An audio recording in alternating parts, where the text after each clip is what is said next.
ಅಜಯ್ ಮಾರ್ಕಂಡಯ್ಯ ಇಲ್ಲಿಯವರೆಗೂ ಡಿಕ್ಷನರಿಯಲ್ಲಿ hallmark, benchmark, landmark ಅನ್ನೋ ಪದಗಳನ್ನ ನೀವು ನೋಡಿರ್ತೀರಾ. ಮತ್ತಲ್ಲಿದ್ರು ಸಸ್ಪೆನ್ಷನ್ ಇದ್ರು ಡ್ಯೂಟಿಲೇ ಇರ್ತಾರೆ. ಮತ್ತೊಂದು ಪದ ಸೇರ್ಪಡೆ ಆಗ್ತಿದೆ, ದಟ್ ಈಸ್ ಬಾದ್ಶಾ ಮಾರ್ಕ್.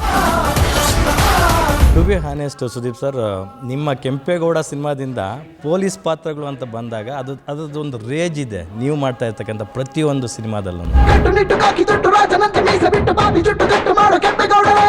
ನನ್ನ ಜರ್ನಿಯಲ್ಲಿ ಜನ ಕೆಂಪೇಗೌಡ ನೋಡಿದ್ದಾರೆ, ವೀರ ಮದಕರಿ ನೋಡಿದ್ದಾರೆ, ಎಲ್ಲ ನೋಡ್ಕೊಂಡು ಬಂದೆ, ಹುಬ್ಬಳ್ಳಿ ನೋಡಿದ್ದಾರೆ. ಇವೆಲ್ಲ ನೋಡ್ಕೊಂಬಂದಮೇಲೆ ಸುದೀಪ್ ಪೊಲೀಸ್ ಆಗಿ ಏನು ಅನ್ನೋದು ಒಂದು ಇಮೇಜ್ ಇದೆ ಎಲ್ಲರಿಗೂ. ಕನ್ನಡ ನಾಡಿನ ಕಲಿಯುವನು ಅಧರ್ಮವ ಸಹಿಸದ ನಾಯಕನು, ಹುಬ್ಬಳ್ಳಿ ಮಣ್ಣಿನ ಸಿಡಿ ಕುಂಡಿವನು. ಫ್ಯಾನ್ಸ್ ಅಷ್ಟೇ ಅಲ್ಲ, ಕಾಮನ್ ಆಡಿಯನ್ಸ್ ಕೂಡ ಎಕ್ಸ್ಪೆಕ್ಟ್ ಮಾಡ್ತಾ ಇದ್ದಿದ್ದು ಸುದೀಪ್ ಸರಿಂದ ಇದನ್ನು. ನೀವು 1 ಮಿನಿಟು 10 ಮಿನಿಟ್ಸ್ ವೀಡಿಯೋಗಳು ಹಾಕಿದ್ರೆ ಯಾರೂ ನೋಡಲ್ಲ. 30 ಸೆಕೆಂಡ್ ರೀಲ್ ಆದರೆ ಇಮಿಡಿಯೇಟ್ ನೋಡ್ತಾರೆ, ಮುಂದಕ್ಕೆ ಹೋಗ್ತಾರೆ. 30 ಸೆಕೆಂಡ್ ರೀಲ್ ವರ್ಕ್ ಆಗುತ್ತೆ Lakshmi. Not in Santosh theatre, not in Nartaki theatre, not in Orion mall. ಮಗಳು ಸಿಂಗರ್ ಆಗಿ ಗುರುತಿಸ್ಕೊತಾ ಇರ್ತಕ್ಕಂಥದ್ದು, ಆ್ಯಸ್ ಅ ಫಾದರ್ ಆಗಿ ನಿಮಗೆ ತುಂಬ ಪ್ರೌಡ್ ಫೀಲ್ ಇದೆ ಸರ್? ನನಗೆ ಪ್ರೌಡ್ ಫೀಲಿಂಗ್ಕಿಂತ ಹೆಚ್ಚಾಗಿ I am very happy that she is a very talented kid.